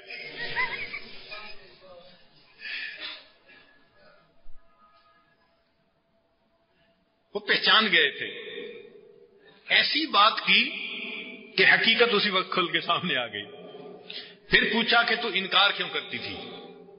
تو اس نے پھر کہا کہ میرے بھائی نے میرا نکاح ایک حبشی سے کر دیا تھا، اور میں سفر میں اس حبشی کے ساتھ کچھ عرصہ رہی اور پھر وہ فوت ہو گیا. مگر میرا بیٹا ہوا تو میں اپنے گھر کو واپس لوٹ آئی، اور میں نے بیٹا کسی عورت کو دے دیا تھا. اب یہ بڑا ہوا تو یہ تلاش کرتا کرتا میرے تک آ پہنچا. مجھے آر محسوس ہوتی تھی کہ ایک حبشی بچہ کالا وہ اپنی نسبت میرے ساتھ کرے، جبکہ میرے زیادہ رشتہ داروں کو پتہ بھی نہیں. تو میں نے اس لیے انکار کیا تھا. قاضی ایاس مشہور قاضی گزرے ہیں، بڑی اللہ نے ان کو فراست دی تھی. ان کے پاس ایک مقدمہ آیا. ایک بندے نے دوسرے کو پیسے دینے تھے، اب دینے والے نے دے بھی دیے، لینے والے نے لے بھی لیے اور مقدمہ بھی کر دیا. اب مقدمہ آیا کہ جی اس نے پیسے دینے تھے، مجھے دیے نہیں، اور دینے والا کہتا ہے جی میں اس کو دے چکا. فیصلہ کیسے کریں؟ بھائی کوئی گواہ؟ انہوں نے کہا نہیں جی گواہ تو کوئی نہیں، میں نے تو اس کو اکیلے میں، اس نے مانگے میں نے دے دیے. اب قاضی کے لیے کتنا مشکل ہے کہ گواہ بھی نہیں، تو وہ کیسے حقیقت کو پہچانے؟ یہاں فراست کام آتی ہے. تو قاضی ایاز نے پوچھا کہ میاں تم نے اس کو کہاں دیے تھے پیسے؟ دینے والے نے کہا جی فلاں درخت کے نیچے دیے تھے. تو قاضی صاحب نے اس کو سمجھایا، ہو سکتا ہے کہ تم دینے کا ارادہ رکھتے ہو اور وہ پیسے تمہارے زمین پر پڑے رہ گئے ہو، یا وہیں کہیں رہ گئے ہو، یا گر گئے ہو، تو ذرا جا کے اس درخت میں نیچے دیکھ لو کہ کہیں پڑے نہ ہو. تو انہوں نے دینے والے کو اس درخت کی طرف بھیج دیا اور کسی اور کام میں مشغول ہو گئے جان بوجھ کے. جب مشغول ہو گئے تو اچانک تھوڑی دیر کے بعد وہ جو لینے والا شخص تھا اس سے پوچھتی ہیں کیا وہ اس درخت کے نیچے پہنچ گیا ہوگا؟ اس نے کہا نہیں. کہنے لگے اس کا مطلب ہے تو نے لیے ہیں. تمہیں درخت کا پتہ ہے نا کہ وہ درخت کون سا تھا. تو اس کو فراست مومنانہ کہتے ہیں. امام اعظم ابو حنیفہ رحمۃ اللہ علیہ، ان کو بھی اللہ رب العزت نے ایسی فراست مومنانہ دی تھی. ایک عورت آئی اور اس نے سیب بھیجا جو ہلکے سرخ رنگ کا تھا. تو امام اعظم رحمۃ اللہ علیہ نے مجلس میں چونکہ تھے اٹھ سکتے نہیں تھے، انہوں نے سیب کو کاٹا اور اس عورت کو واپس بھیج دیا.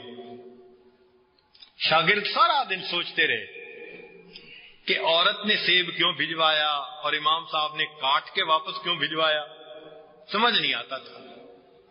بالآخر انہوں نے پوچھا کہ حضرت مسئلہ کیا؟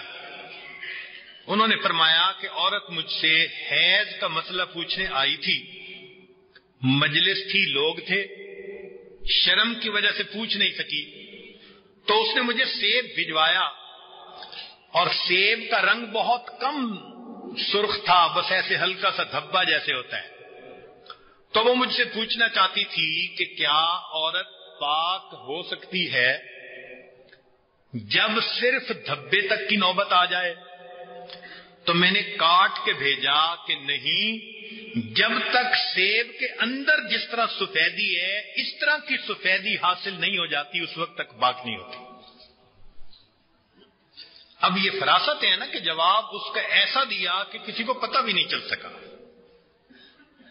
ہمارے مشائخ کے اندر بھی یہی فراست مومنانہ تھی۔ چنانچہ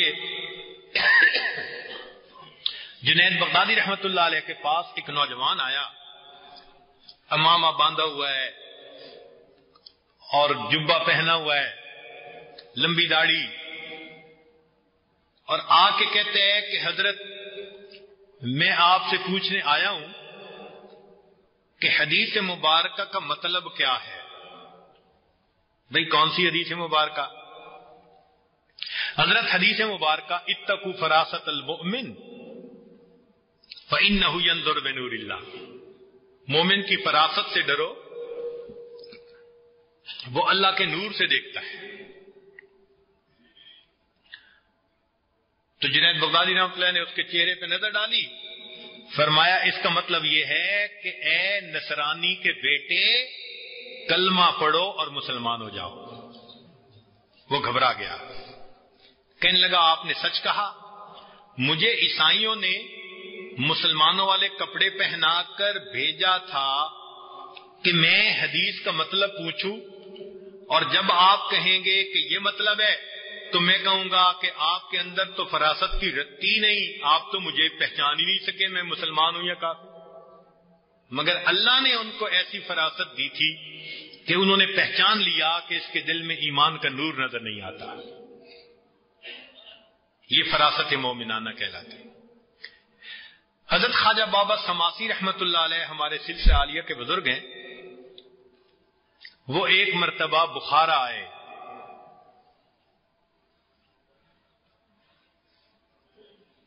وہاں پر ایک جگہ تھی، اس کا نام تھا قصر ہندواں۔ ان کے ایک مرید رہتے تھے، جب ان کے گھر آئے تو وہ مرید اپنے چھوٹے بچے کو لے کے آئے اور بابا سماسی کی گود میں ڈال دیا کہ جی دعا کریں۔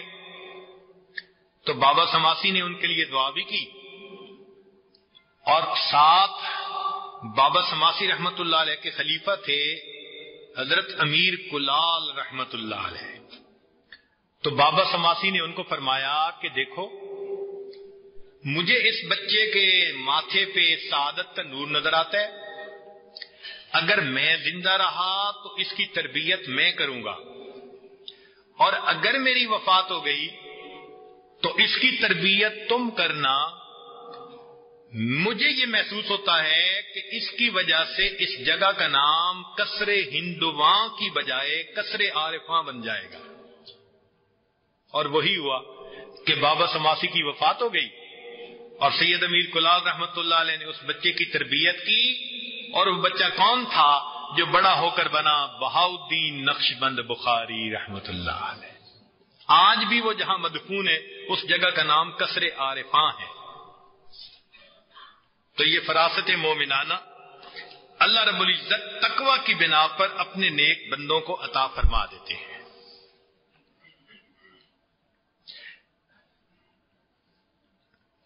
تو فرمایا کہ اخاف ان یاکلہ الذئب وانتم عنہ غافلون، اور تم اس سے غافل ہو جاؤ۔ یہ جو غفلت ہے نا، یہ ہمیشہ جھگڑے کا سبب بنتی ہے۔ اور یہاں ایک نقطہ سمجھے کہ یعقوب علیہ السلام نے یہ نہیں فرمایا کہ تم ظالم نہ بن جاؤ، اس لیے کہ جو غفلت سے کیا ہوا گناہ ہوتا ہے نا، تو غافل ہی کہا جاتا ہے. ظالم اس لیے نہیں فرمایا یعقوب علیہ السلام نے، مگر غفلت ہمیشہ ندامت کا سبب بنتی ہے، عذاب کا سبب بنتی ہے.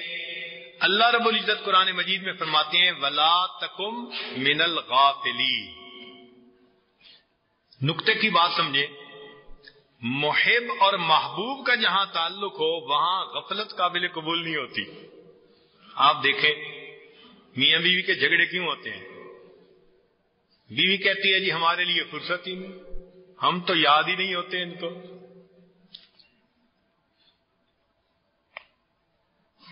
اور کبھی خامد بیوی کے ساتھ شکوہ کرتا ہے، کاموں میں لگی رہتی ہے، ہمارے لیے تو وقت ہی نہیں ہوتا.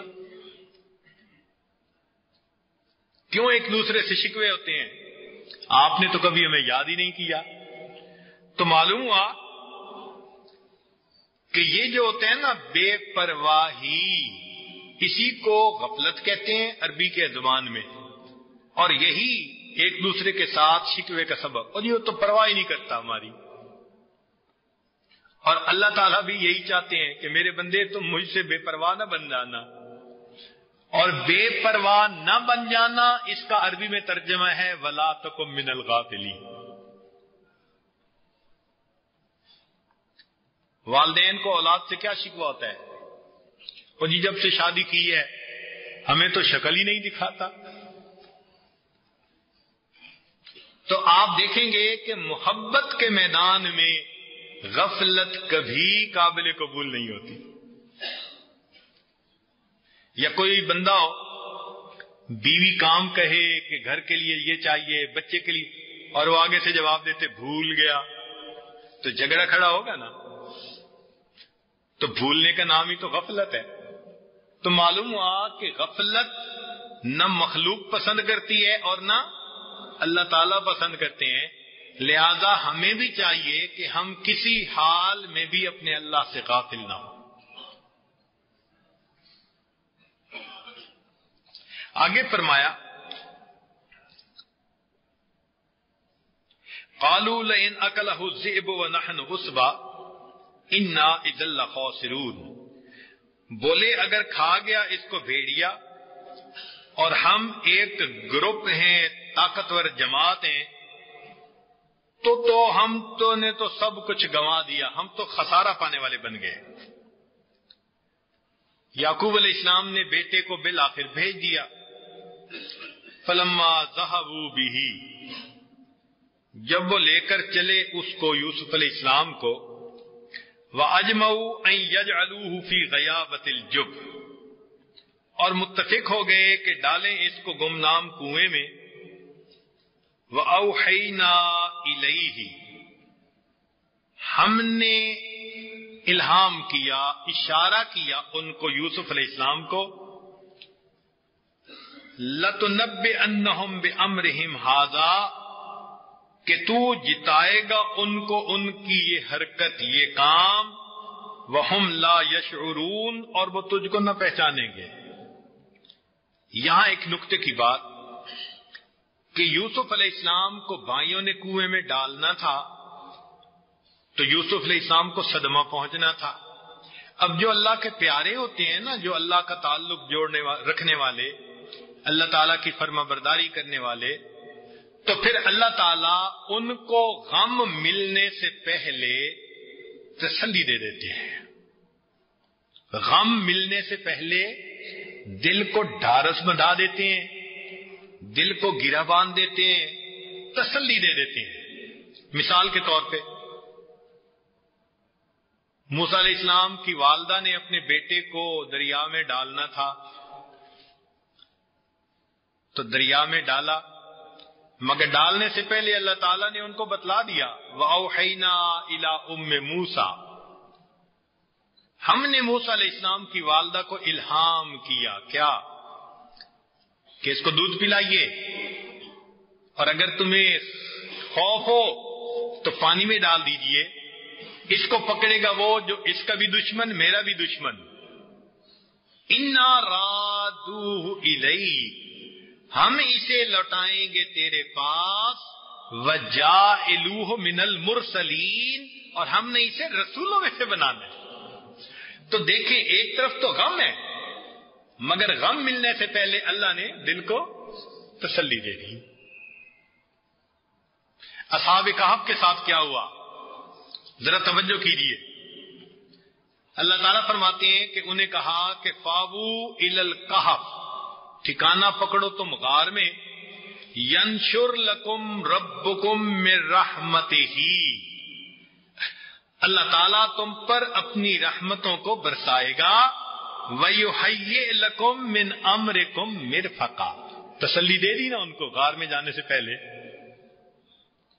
اور یہی ایمان والوں کے ساتھ معاملہ ہوتا ہے.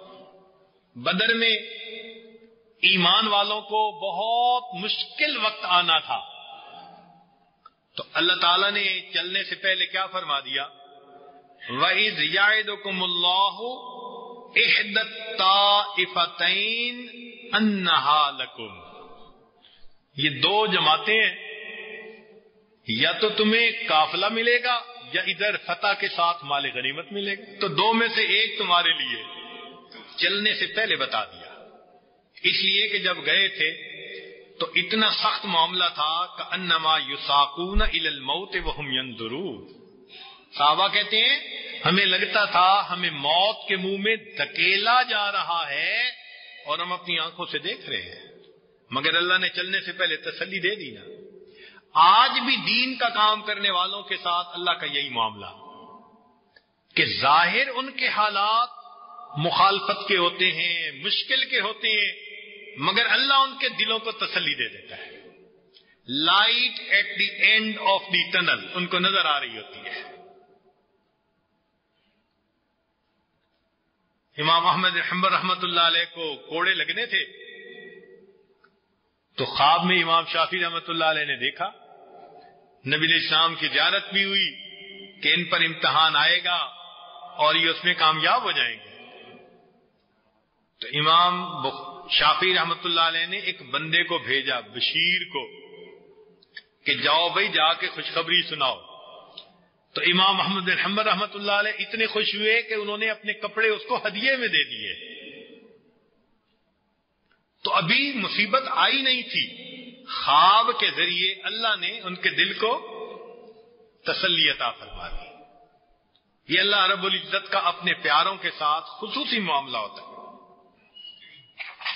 تو اللہ تعالیٰ نے حضرت یوسف علیہ السلام کو بھی تسلی دے دی تاکہ وہ مطمئن ہو جائیں کہ مجھے کنویں میں ڈالا تو جا رہا ہے، لیکن ایک وقت آئے گا کہ اللہ مجھے اس سے نکالیں گے اور اس ذلت سے نکال کے اللہ مجھے عزتیں عطا فرمائیں گے. وَجَاءُوا أَبَاهُمْ عِشَاءً يَبْكُونَ، لو جی بھائیوں نے تو ڈال دیا یوسف علیہ السلام کو کنویں میں، اور پھر رات کو آ گئے اپنے والد کے ساتھ اور آئے اپنے باپ کے پاس رات ہوئے روتے ہوئے. یعنی جب اندھیرا ہو گیا تو اس وقت آ گئے روتے ہوئے.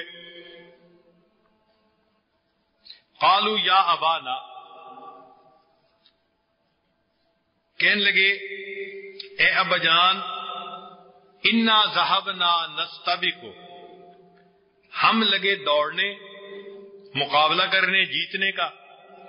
وترکنا یوسف عند متاعنا، اور چھوڑا یوسف علیہ السلام کو اپنے سامان کے پاس. فاکلہ الذئب، اس کو کھا گیا بھیڑیا. اب یہ جو وہ رو رہے تھے نا، یہ اپنے مقدمے کو مضبوط کرنے کے لیے ہے. دل میں تو چوری تھی نا کہ ہم نے گڑبڑ کی ہوئی ہے. ایک دستور یاد رکھیں، جس کا مقدمہ کمزور ہوگا اسی کی آواز بلند ہوگی.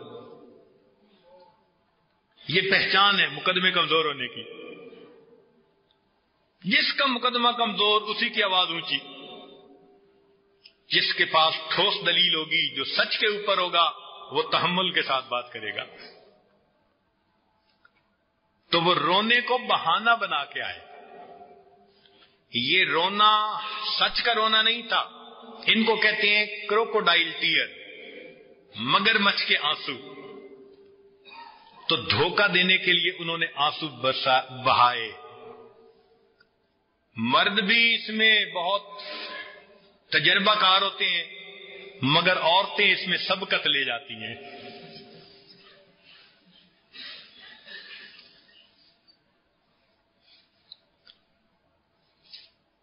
چنانچہ اپنی ہر بات کا یقین دلانے کے لیے آنسو کا ویپن استعمال کرتی ہیں، اور پوری دنیا میں آنسو کے قطرے سے بڑا ہتھیار کوئی نہیں ہے.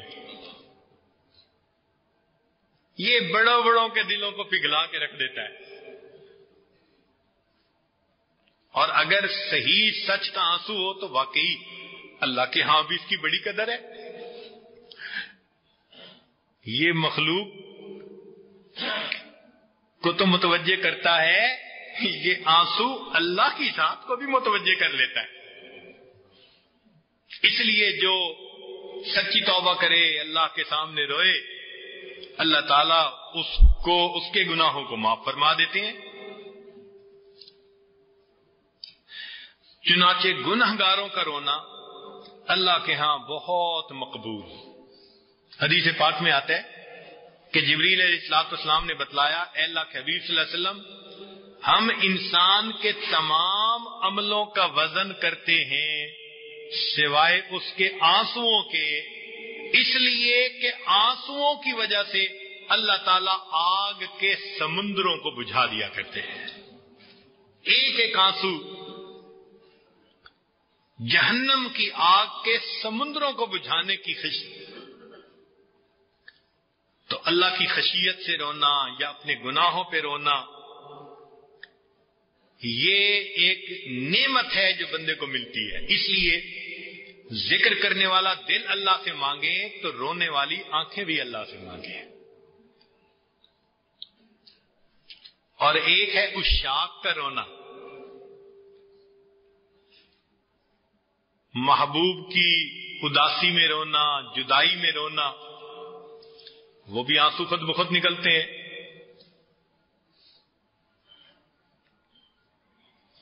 چنانچہ بیٹا ذرا دور ہو جائے تو ماں روتی ہے.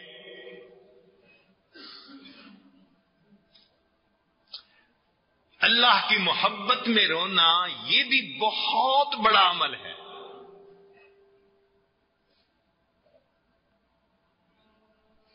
اس لیے جو اللہ کی محبت میں روئے اس بندے کی چہرے کو جہنم کی آگ نہیں جلا سکتی. حضرت تھانوی رحمۃ اللہ کے حالات زندگی میں لکھا ہے کہ جب کبھی آنسو بہتے تھے تو وہ اپنے آنسو کو اپنے پورے چہرے پہ مل لیا کرتے تھے. تو کسی نے کہا کہ حضرت آپ کے آنسو پوچھنے کا طریقہ ذرا انوکھا ہے، باقی لوگ تو آنسو پوچھتے ہیں، آپ اس آنسو کو پورے چہرے پہ پھیلا دیتے ہیں. تو انہوں نے فرمایا کہ میں نے حدیث میں پڑھا کہ جو اپنے گناہوں کو یاد کر کے روئے یا اللہ کی محبت میں روئے اور وہ آنسو کا قطرہ جس چہرے پر لگ جائے گا اللہ اس چہرے کو جہنم کی آگ میں نہیں جلائیں گے.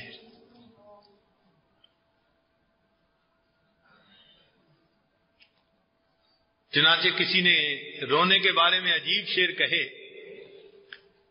جیڑا لطف ہے رومن اندر او وچ بیان نہ آوے، رونا دل دی میل اتارے نالے رٹھڑے یار مناوے، تے یاد خدا وچ روون والا کدی دوزخ وچ نہ جاوے. اللہ کی یاد میں رونے والا کبھی دوزخ میں نہیں جا سکتا. اللہ اکبر کبیرہ. تو محبت میں تو رونا ہی ہوتا ہے. عاشق دا کم رونا دھونا تے بن رون نہیں منظوری، دل روے چاہے اکھیاں روویں تے وچ عشق دے رون ضروری، تے کوئی تے روویں دید دی خاطر تے کوئی روندے وچ حضوری، تے آزم عشق وچ رونا پیندا بھاویں وصل ہوئے بھاویں دوری، وصل میں بھی رونا آتا ہے اور دوری میں بھی رونا آتا ہے، اس لیے اللہ والوں کی راتیں دور روتے گزر جاتی ہیں، تہجد کے ان کے آنسو اللہ کے ہاں بڑے قیمتی ہوتے ہیں۔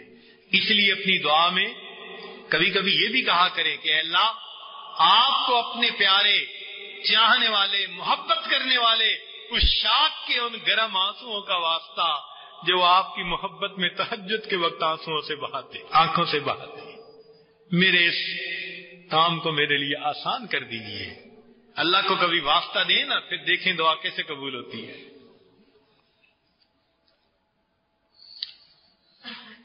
قالوا یا ابانا انا ذهبنا نستبق، اے ابا جان ہم لگے دوڑنے، نستبق کا مطلب سبقت کرنا، دوڑنا۔ چنانچہ دین اسلام نے ایسے مقابلوں کی اجازت دی جو انسان کے لیے فائدے مند ہو، ایسے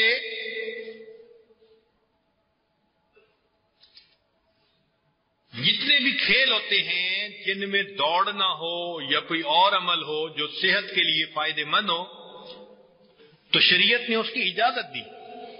نبی علیہ السلام نے خود بھی ایسے کام کیے، حالانکہ آپ سب سے زیادہ خشیت والے، سب سے زیادہ اللہ سے ڈرنے والے، سب سے زیادہ تقوی والے، خوف خدا رکھنے والے، مگر امت کو سکھانے کے لیے اللہ کے حبیب صلی اللہ علیہ وسلم نے ایسے کام کیے۔ سنیے، انس لانو چونکہ نبی علیہ السلام کے خادم تھے تو ان سے کسی نے پوچھا اکنتم تراہنون علی عہد رسول اللہ او کان رسول اللہ صلی اللہ علیہ وسلم یراہن، کیا تم کبھی نبی علیہ السلام کے زمانے میں آپس میں مقابلے کرتے تھے یا نبی علیہ السلام خود بھی مقابلہ کرتے تھے؟ قال نعم، انس لانو نے جواب دیا ہاں، واللہ لقد راہن رسول اللہ صلی اللہ علیہ وسلم، اللہ کی قسم نبی علیہ السلام نے بھی مقابلہ فرمایا، علی فرس لہو یقال لہو صبحا، نبی علیہ السلام کا ایک گھوڑا تھا، اس گھوڑے کا نام صبحا تھا، صبح، تو اس گھوڑے کے اوپر نبی علیہ السلام نے دوڑ کا مقابلہ کیا، فجاءت سابقتن، آپ صلی اللہ علیہ وسلم کا گھوڑا سب گھوڑوں سے آگے نکل گیا، فباہشا، اللہ کے حبیب خوش ہوئے، لذالک وعجبہ، اور اللہ کے نبی بڑے تعجب میں آئے کہ میرا گھوڑا سب سے آگے نکل گیا۔ اللہ اکبر کبیرہ۔ اور نبی علیہ السلام نے دوڑ کا بھی مقابلہ فرمایا۔ سیدہ عائشہ صدیقہ رضی اللہ تعالیٰ عنہ کے ساتھ ایک رات میں فرماتی ہیں کہ سفر کا وقت تھا، قالت فسابقته فسبقته علی رجلی، نبی علیہ السلام نے میرے ساتھ دوڑ کا مقابلہ کیا، میں آگے نکل گئی۔ اصل میں نبی علیہ السلام نے ان کو آگے نکلنے دیا، دل خوش کرنے کے لیے طریقہ سکھایا نا کہ دیکھو بیویوں کے دل کیسے خوش رکھے جاتے ہیں۔ تو وہ فرماتی ہیں کہ میں آگے نکل گئی، اللہ کے حبیب صلی اللہ علیہ وسلم خاموش ہو گئے۔ پھر کچھ عرصہ گزرا، فرماتی ہیں فلما حملت اللحم، جب میں ذرا جسم کی بھاری ہو گئی، عمر کے ساتھ گوشت بھی بڑھ جاتا ہے، وزن بھی بڑھ جاتا ہے، سابقتہ فسبقنی، تو پھر ہم نے دوڑ لگائی. اب نبی علیہ السلام آگے نکل گئے. فرمایا فقال ہذہ بتلک السبقہ، یہ جو پہلے جیت گئی تھی یہ اس کا تمہیں بدلہ مل گیا. لا پلا تل کا بتل کا، کہ تو پہلے جیت گئی تھی اب میں جیت گیا، لو بھائی حساب برابر ہو گیا. تو اصل میں اللہ کے حبیب صلی اللہ علیہ وسلم اپنی اہلیہ صاحبہ کے ساتھ ایک ایسا عمل کرنا چاہتے تھے جو ان کے دل کو خوش کر دے. تو کھیل کو ایک سبب بنا لیا اپنی اہلیہ کے دل کو خوش کرنے کا. صحابہ بھی اسی طرح بہت مقابلے کرتے تھے. ایک صحابی سلمہ بن الاقوا تھے، بڑے تیز دوڑنے والے. ان کا ایک واقعہ بھی ہے کہ کئی کافروں کو انہوں نے بھگایا تھا. وہ کہتے ہیں کہ کئی کافروں کو انہوں نے بھگایا تھا. وہ کہتے ہیں کہ کئی کافروں کو انہوں نے بھگایا تھا. وہ کہتے ہیں کہ کئی کافروں کو انہوں نے بھگایا تھا. وہ کہتے ہیں کہ کئی کافروں کو انہوں نے بھگایا تھا.